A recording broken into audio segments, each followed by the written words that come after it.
যিহেতু এইকেইদিন বৰষুণ দি আছে সেইবাবে বৰষুণৰ বতৰত খাই ভাল লগা এটা নতুন ৰেচিপি লৈ আহিছোঁ। প্ৰথমতে মই এখন চাটনি বনাম। তাৰ বাবে মই ইয়াত দুটামান মুগ, অলপমান আদা, কেইফুটামান নহৰু, কেইটামান নৰসিংহৰ পাত, কেইটামান বুট আৰু কেইটামান মান ধনিয়াৰ পাত আৰু জ্বলা অকণমান লৈছোঁ। এতিয়া এটা মই মিক্সি জাৰ লৈ ইয়াত গোটেইখিনি বস্তু দি এইখিনি পিচি ল'ম। এইখিনি পিচি লৈ এটা বাটিত উলিয়াই ইয়াত 2 চামুচ মিঠাতেল, সোৱাদ অনুসৰি নিমখ দিছোঁ আৰু এইখিনি মিক্স কৰি লৈছোঁ।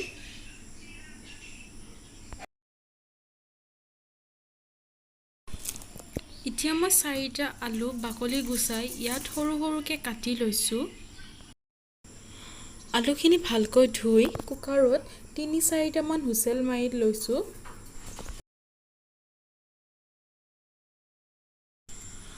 আলুখিনি ভালকৈ সিজি গৈছে।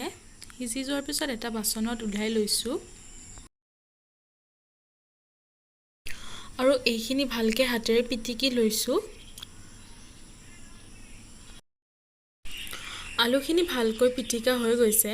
এতিয়া মই এখন প্লেটত উলিয়াই থৈ দিছোঁ। আকৌ মই কেইফুটামান নহৰু, অলপমান আদা, নৰসিংহৰ পাত কেইটামান আৰু মান ধনিয়াৰ পাত 2টা লৈ লৈছোঁ। এতিয়া মই এটা খুন্দনাত এইখিনি লৈ ভালকৈ খুন্দি ল'ম।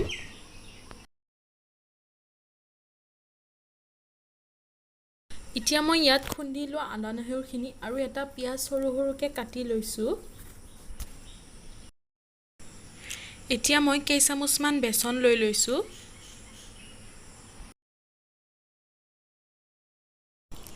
ইয়াত অলপমান হালধি দিছোঁ।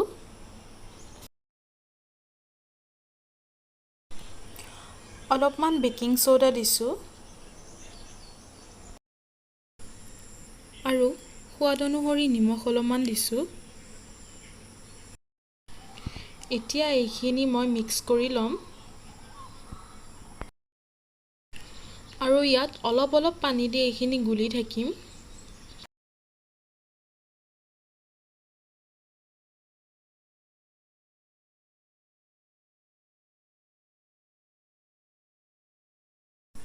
আপোনালোকে এইখিনি বেছি পনীয়াও নকৰিব, বেছি গোটাও নকৰিব, মিডিয়ামত ৰাখিব। ইয়াত মই 3খন ব্ৰেড আৰু 3খন বিস্কুট লৈ লৈছোঁ। এতিয়া এটা মিক্সি জাৰত এইখিনি সৰু সৰুকৈ টুকুৰা কৰি দি দিছোঁ। এতিয়া মই এইখিনি মিক্সিত গুড়ি কৰি লৈ ল'ম।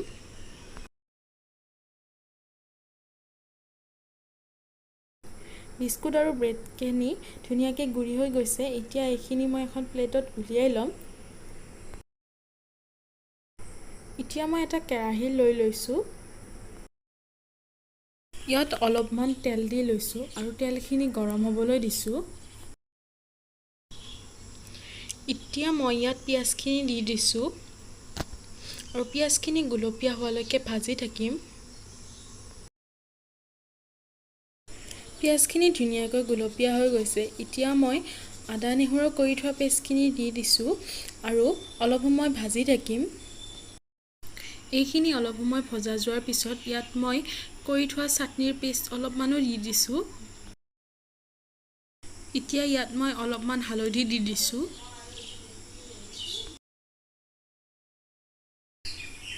সোৱাদ অনুসৰি নিমখ দিছোঁ। ইয়াত মই এতিয়া অলপমান ৰেড চিলি দিছোঁ। অলপমান জিৰা পাউডাৰ দিছোঁ। অলপমান মিট মছলা দিছোঁ আৰু অলপমান ধনিয়া গুড়া দিছোঁ আৰু এইখিনি অলপমান পানী দি ভাজি লৈছোঁ।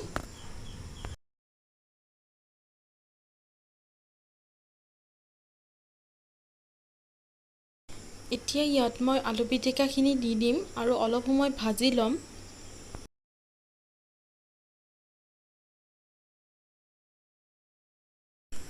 আলুৰ পিটিকাখিনি ভজা হৈ গৈছে। এতিয়া মই এখন প্লেটত এইখিনি নমাই ল'ম। ইয়াত মই 8-10খনমান ব্ৰেড লৈ লৈছোঁ।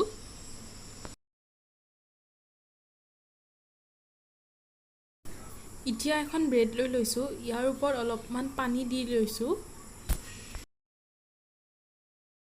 এতিয়া ব্ৰেডখনৰ ওপৰত কৰি থোৱা গ্ৰীণ চাটনি অলপ লগাই লৈছোঁ।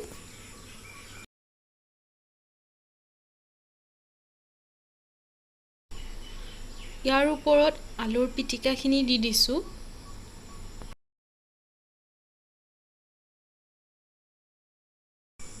এতিয়া আনখন ব্ৰেডতো তেনেকৈ চাটনিখিনি দি ল'ম আৰু দুয়োখন ব্ৰেড জাপি দিম।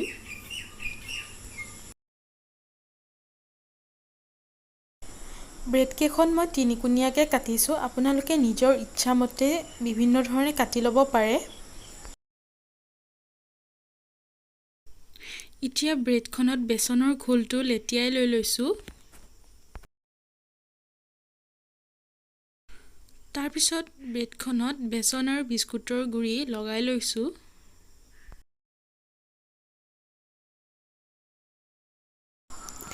এতিয়া মই এটা কেৰাহীত ৰিফাইন লৈ লৈছোঁ।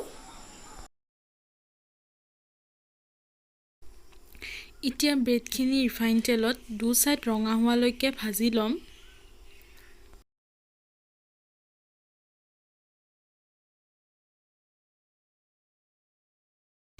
এনেদৰেই আজি মোৰ ব্ৰেড পকৰাৰ ৰেচিপিটো ৰেডি হৈ গ'ল। আপোনালোকে যদি ভাল পালে এবাৰ ঘৰত বনাই চাব আৰু কেনে পালে মোক কমেণ্ট বক্সত কমেণ্ট কৰি জনাব। আজিৰ ভিডিঅ'টো ইমানেই। ভাল পালে যদি লাইক, কমেণ্ট, শ্বেয়াৰ আৰু ছাবস্ক্ৰাইব কৰিবলৈ নাপাহৰিব।